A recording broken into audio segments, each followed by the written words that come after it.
தமிழக அரசுக்கு, அதாவது நம்ம முதலமைச்சருக்கு ஏதாவது ஒரு ஆபத்துனா உடனே நக்கீரன் கோபால் அவர்கள் விரைந்து வந்துருவார். ஸோ அந்த கேஸ் என்னன்னு ஸ்டடி பண்ணிட்டு அவருக்கு ஆதரவாக நிறைய விஷயங்கள் பேசுவார். இது இப்போ இல்லைங்க, ரொம்ப வருஷமாக நடந்துட்டு இருக்கு.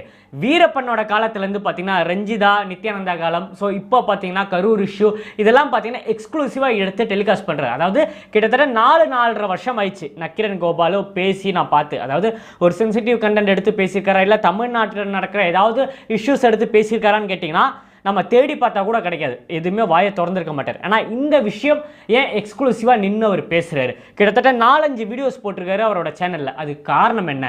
ஸோ எல்லா சேனல்லையும் பார்த்தீங்கன்னா விஜய் அவர்கள் தப்பு பண்ணிட்டாரு, விஜய் அவர்கள் கொண்டுட்டாரு, அவரால் தான் செத்துருக்காரு, அவர் வண்டியில் லைட்டு போட்டது தப்பு, அவர் முன்னாடி பணங்கள் போது அவர் கண்டுக்கல, ஏகப்பட்ட குறைகளை அவரை பற்றி பேசுகிறார். அதுக்கு காரணம் என்ன?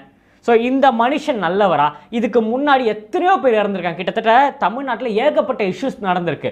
தமிழக அரசை சார்ந்து நிறைய இஷ்யூஸ், நிறைய தவறுகள் நடந்திருக்கு. இதுக்கெல்லாம் பொங்கி எழுந்துக்காம வாயை மூடிட்டு இருந்த இந்த நக்கீரன் கோபால் ஸோ இந்த இடத்துல வந்து கத்துறதுக்கு காரணம் என்ன? சொல்றாரு, எங்க 41 உசுருங்க விஜய் அவர்கள் வீட்லையோ, அவருக்கு பையனோ, அவர் பொண்ணோ, அவங்க ஒய்ஃபோ, அவங்க வீட்டில் யாராவது இது வந்திருந்தாலோ, இல்லை புஷியானந்த் அவர்களோ, இல்லை ஆதவ அர்ச்சனாக்கோ யாராவது குடும்பத்தில் இறந்துருந்தா அங்கேருந்து கிளம்பி இருப்பாரான்னு ஒரு கேள்வி கேட்குறாரு.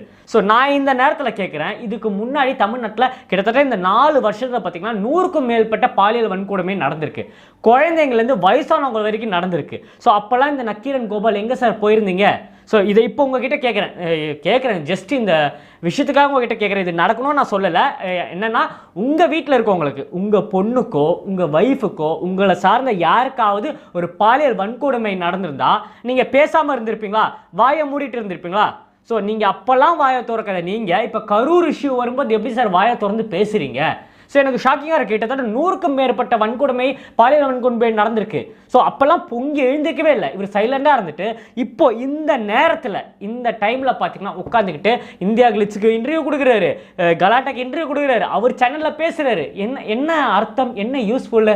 ஜட்ஜ்மெண்ட்டே வரல, கோர்ட்லேருந்து வரவே இல்லை. விஜய் அவர்கள் தான் இத்தனை பேரை கொண்டுட்டாங்கன்னு ஜட்ஜ்மெண்ட் வந்தால் நீ தைரியமாக உட்காந்து பேசு, இஷ்டத்துக்கு பேசு. ஜட்ஜ்மெண்ட் எதுவும் வரல. எல்லாருமே ஊர் மக்களே சொல்கிறாங்க காவல்துறை தான் காரணம்ன்ட்டு.